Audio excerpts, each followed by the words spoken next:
6월 8일 화요일 새벽기도 시작합니다. 히브리서 2장 14절에서 16절까지 말씀.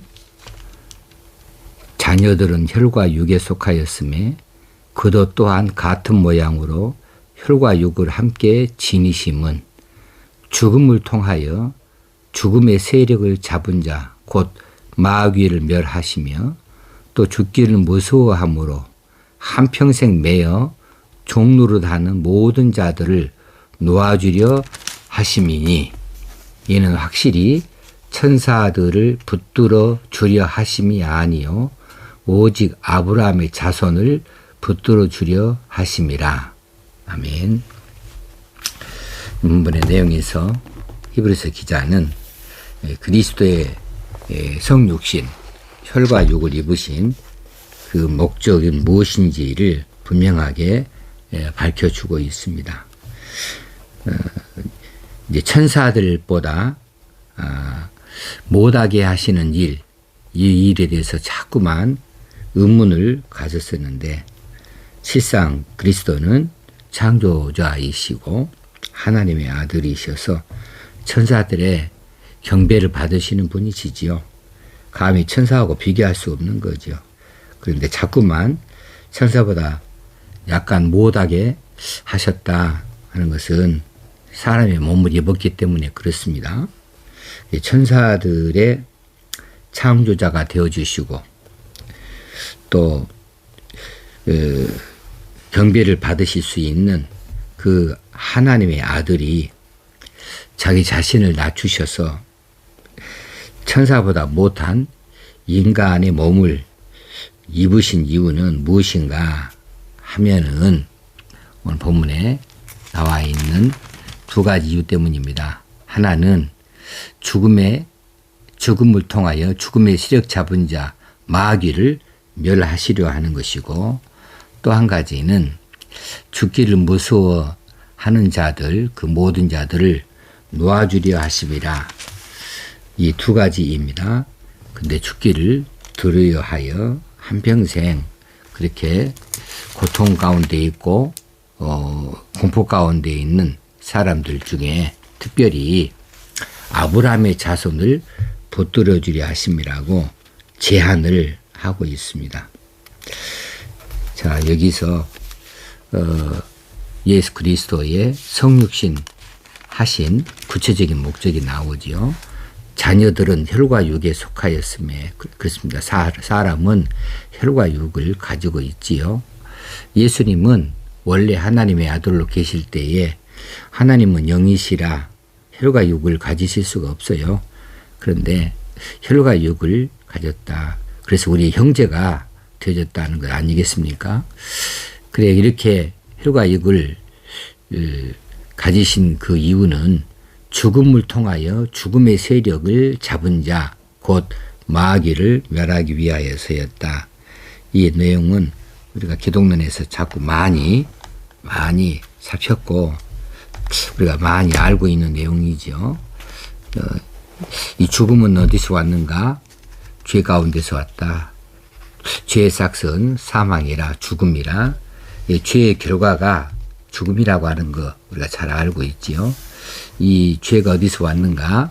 애초부터 있는 것이 아니었고, 아담이 하나님에 대하여 불순종하게 되어짐으로 이 죄가 이 세상 가운데 들어오게 되어지고, 이 죄로 인하여서 이제 결국은 죽을 수밖에 없는 죽음이라는 것이 들어오게 되어진 것을 잘 알고 있습니다. 근데 이 죄의 문제를 어떻게 하는가? 이 죄의 문제를 인간이 어떻게 할 수가 없어요. 인간은 한번 죄에 오염되어서 전염병처럼 이 죄의 전염병을 걸릴 수밖에 없고, 걸리면 결국은 죽을 수밖에 없습니다. 그래서 이 일에 대해서 다 두려워할 수밖에 없죠. 이제 모든 인간들이 이 사탄이 휘두르는 이 죽음이라고 하는 이 권세 앞에서 다 벌벌 떨 수밖에 없었습니다. 그런데 이 문제를 해결할 수 있는 방법은 인간이 결코 할 수 없는 일이어서, 왜냐하면 모든 인간이 다 죄를 범하였음에 의인은 하나도 없으니까요. 그래, 하나님께서 인간의 몸을 입으시고 이 땅에 오셔서 죄의 문제를 해결하실 때에 어떻게 해결해야 되는가? 죽음으로밖에 안 되죠. 대신 죽어주시는 것으로 인해서 죄 문제를 해결할 수 있는데, 죽어주시는 일은 영이신 하나님이 이제 죽어줄 수 있는 것이 아니고 인간의 몸, 혈과 육을 지니셔야 죽어주실 수 있기 때문에 혈과 육을 입은 사람으로 성육신 하셨다. 그래서 죽음을 통하여 죽음의 세력 잡은 자 곧 마귀를 멸하시기 위해서 그렇게 하셨다라고 성육신의 이유를 분명하게 밝혀줍니다. 15절에 보니까 또 죽기를 무서워한다. 한평생 매어서 종로로 닿는 모든 자들을 놓아주려 했다. 그렇습니다. 이 모든 그 세상 사람들, 불신자들이 다 이 죽기를 무서워해요. 그래서 일생 동안 이 죽음의 공포 앞에서 살아갈 수밖에 없는 거지요. 왜 그렇습니까? 왜 이 죽음이 이렇게 무섭습니까? 죽음의 파괴성 때문에 그래요. 죽음은 한번 와버리면 고칠 수가 없는 겁니다. 돌이킬 수 없는 것이 되어지고, 죽음은 모든 것을 다 끝내버리는 것 때문에 그래요. 사람과 사람 사이를 끝내버리고, 사람을 더 이상 사람으로 있지 못하게 다 썩게 만들어버리고 분열시켜버리는 이 죽음의 무자비한 파괴성 때문에 그렇습니다. 죽은 사람은 아무것도 못하죠. 아무 말도 못하고 아무것도 못하죠. 뿐만 아니라 그 몸도 다 이제 분해되어져 버리고 거기서 중단되어져 버리고 마는 거죠. 이 죽음의 파괴성이 사람들 하여금 공포를 느끼게 하는 겁니다. 또 한 가지는 죽음의 의외성이죠. 언제 어디서 죽을지 몰라요. 사람이 죽을 날짜를 모른다. 그리고 마지막으로는 이제 죽은 다음에 어떻게 될 것인가. 사후 세계의 미지성 때문에 인간이 죽음을 두려워하게 되는 것이지요. 우리가 내가 언제 어디서 죽는다, 죽은 다음에 내가 어떻게 된다를 알고만 있다면 누가 죽음을 두려워할 수 있겠어요? 두려워할 사람이 없지요. 그래서 톨스토이, 미국의 대문호 톨스토이도 그렇게 말했습니다. 사후에 우리가 어떻게 될 것인지에 대해서 안다고 한다면 그러면 단 한 사람이라도 죽음을 두려워하지 않을 것이다. 그렇게 말을 했어요. 사후의 세계에 대해서 알 수 없는 것이 인간의 한계입니다. 그래서 인간이 내가 죽은 다음에 어떻게 되어질고 거기에 대해서 두려워할 수밖에 없는 거예요. 언제 죽을지도 모릅니다. 어떻게 죽을지도 모릅니다. 죽은 다음에 어떻게 될지도 몰라요. 그러기에 두려움을 느끼는 것은 당연한 일이라 싶습니다. 그러기에 세상에 사람들이 동서고금을 막론하고 이 죽음의 공포에서 벗어나려고 죽지 않으려고 얼마나 많이 노력을 해왔는지 몰라요. 그렇다고 해서 그들의 노력으로 그들의 열심으로 어떻게든지 죽지 않겠다. 혹시는 죽음을 최대한 미루겠다. 오랫동안 건강하게 살아야겠다. 그렇게 한다고 해서 그들이 죽지 않는 것은 아니죠. 죽을 수밖에 없습니다. 한 번 죽는 것은 사람에게 정하신 이치라고 그랬습니다. 다 한 번 죽을 수밖에 없어요. 죽지 않은 사람이 없었어요. 다 인간은 어떻게 죽든지 다 죽게 되어져 있습니다. 그러기에 이 동서고금을 통해서 죽음의 공포에서 벗어나려고 인간들이 수많은 노력을 기울였습니다. 수많은 철학을 내놨습니다. 그렇지만 이 죽음의 문제에 대해서 정확한 답을 얻지를 못했어요. 답을 얻지도 못할 뿐만 아니라 이 죽음의 공포를 조금도 해소하지를 못했습니다. 그러면 정말 죽은 다음에 우리가 생각하는 그 모든 것, 죽음의 파괴성, 죽음의 의외성, 그리고 사후 세계의 미지성, 이 문제에서 우리가 도무지 그 어떤 것도 해결하지 못할 것인가? 아닙니다. 해결할 수가 있습니다. 어떻게 해결합니까? 예수 그리스도 안에서 해결할 수 있습니다. 예수 그리스도, 그분이 이 죽음의 문제, 사탄의 세력을 다 멸하여 주시어서 그를 믿는 자는 영원히 살리라 하셨으니, 그를 믿는 자는 죽어도 살겠고 하셨으니 이것이 답이지요. 이것을 믿는 자들은 죽음의 공포를 가질 수가 없습니다. 그리고 이제 사탄이가, 혹시 마귀가 우리 성도들에게는 더 이상 죽음이라는 것을 가지고 공포의 대상으로 삼을 수가 없습니다. 그래 우리가 이 놀라운 그 인생의 가장 큰 문제점, 거기에 해답을 가지고 있으니 얼마나 감사한 일인지 말로 다 할 수가 없는 거죠. 그래 죽기를 무서워함으로 한평생 매어 종로로 다는 모든 자들을 놓아주려 하심이라. 예수 그리스도의 혈과 육을 입으심은 이것을 하기 위해서 그리하셨다라고 말씀을 합니다. 그러면서 16절에서 이제 확실히 천사들을 붙들어 주려 하심이 아니고 오직 아브라함의 자손을 붙들어 주려 하심이라. 상당히 신학적으로 어려운 대목이 나와요. 보편구원이냐 특별구원이냐의 내용이 나오는 거죠. 이제 사람들마다 하나님은 자비로우신 분이고 사랑이시니 하나님의 은혜와 사랑은 보편적이어야 된다, 이렇게 말해서 모든 인류가 다 구원을 받아야 된다 말하지만, 하나님께서는 결코 그렇게 말씀하신 적이 없어요. 우리 주님께서도 자신의 양들만을 위하여서 자기 목숨을 내놓았다고 이렇게 가르치고 계십니다. 그러나 그렇게 믿기를 싫어하는 사람들이 있어요. 그냥 공짜배기로 이 구원을 받는 우리 모두의 이 특별한 혜택을 은혜라고 하지요. 이 은혜 받은 것이 우리에게만이 아니하고 모든 자들에게 다 있어야 된다. 악인들에게도 그렇게 있어야 된다라고 자꾸 이야기하고 싶어 하겠지요. 그러나 분명히 알아둬야 할 것은 하나님께서는 예수 그리스도 안에서만 구원이 있다고 분명하게 말씀해 주고 계십니다. 그러면 사람들이 물어볼 거예요. 왜 하나님께서는 그들만 선택하여서 그들에게만 구원을 주시는가? 그리고 남은 사람들은 어찌하여 유기 버려버리시는가? 이 선택과 유기의 문제를 들고 나옵니다. 하나님은 왜 그렇게 그런 하나님이실까? 그건 우리도 몰라요.